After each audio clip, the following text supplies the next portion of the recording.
Good day, people. I'm here at the hospital again with Nate, and they're getting an infusion in his stomach for his stomach problems. He's getting better every day.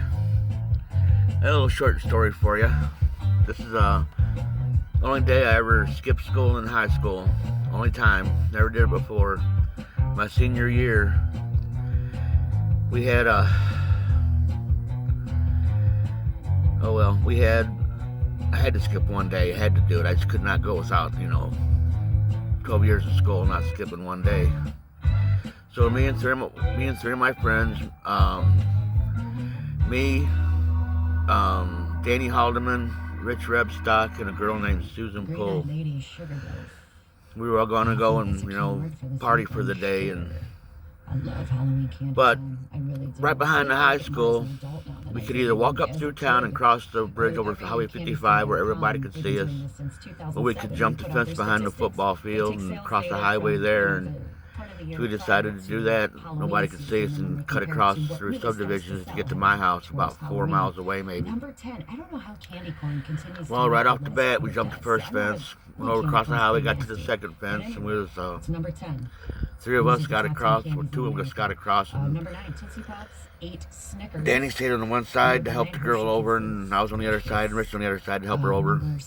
But she didn't make it. She fell on top of the fence and stuck that fence, the sharp part on top where you're supposed to climb it, stuck in her thumb all the way down about an inch deep.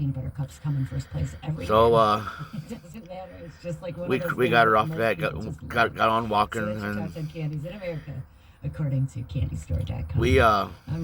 We're coming to the subdivisions, going over to my house, and we got about maybe a half a mile from my house, and we was going up this little gravel road behind Sherwood Elementary School in Arnold, Missouri. And we hear something behind us, and down at the bottom of the hill, coming up that gravel road, a cop turned in. And he sees us and he floors it.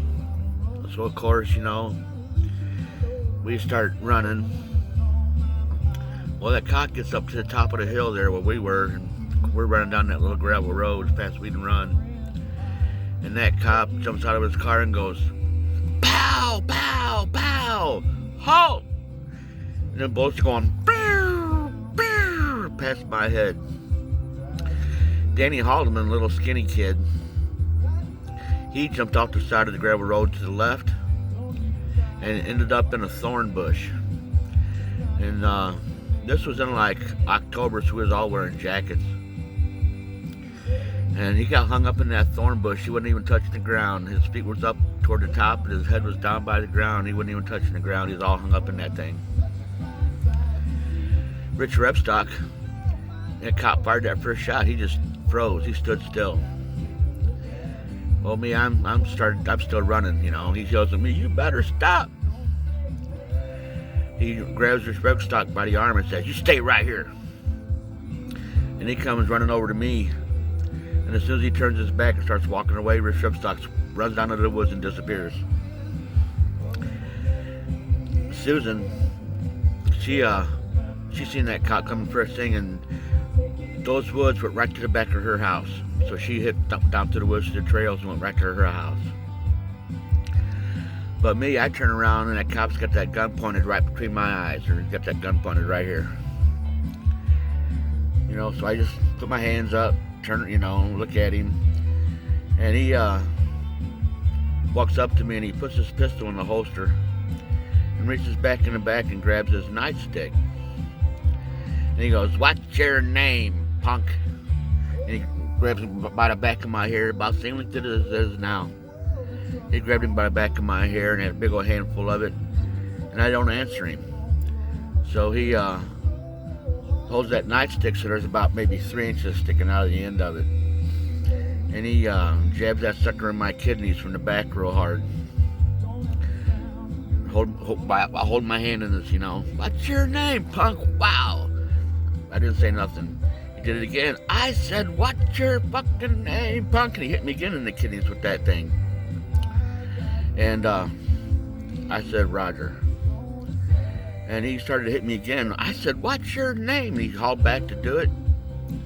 And I had these rage problems when I was a kid. I just see red, and I wouldn't know what the hell I was doing until it was done with and over with. And it happened with this guy. Danny Holloman, hanging in that bush next to me, said that I just like almost fell to the ground and got my head. He had a handful of my hair in his hand. And Danny Holloman said I jumped up and caught him at an uppercut from the ground all the way up with my legs powering me up. And Danny said that cop came about 6 inches off the ground and flew back about 4 feet and hit the ground, totally out. Well, I don't remember seeing that. All I remember is, getting knocked down, and yanking up, and getting my hair, and that's all I remember. And next thing I know, I'm being tackled by 2 other cops with their knees as they take me down in that gravel road in my face. They both got their knees in my back. And they handcuffed me and shit, throw me in the car. And they let Danny go. I mean, he was a freshman in high school. They let him go.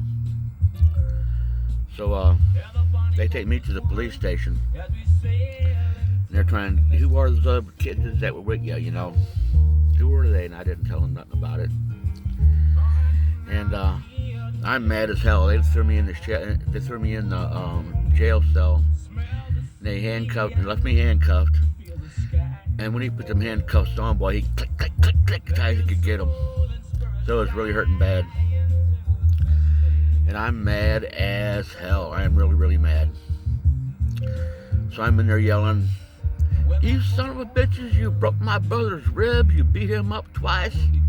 You'll never get away with this with me. I'll get up in that tower over there and I'll kill every one of you son of a bitches." And they left me in there yelling and screaming that shit for about 5 hours. I'm like, "Hey, you assholes, I'm only 16. Let's call my mom. You're breaking the fucking law." So they called my mom. She came down there, got me out, told me to shut up, don't say nothing else. And I told her a story about how the cop jumped out and shot at us before he yelled halt and all that crap. And she had to get a long talk with the police officers. I ended up being charged with assault of a police officer, and I got 2 years probation for it. And the cop that I knocked out, big cop, big dude, 2 years later he became the police chief of Arnold, Missouri, and that's when I moved out of Arnold, Missouri, because I knew he'd be looking for my ass, a young punk kid, and knocked him out. But how's that for a story, people? And that's all true. Y'all take care. Bye.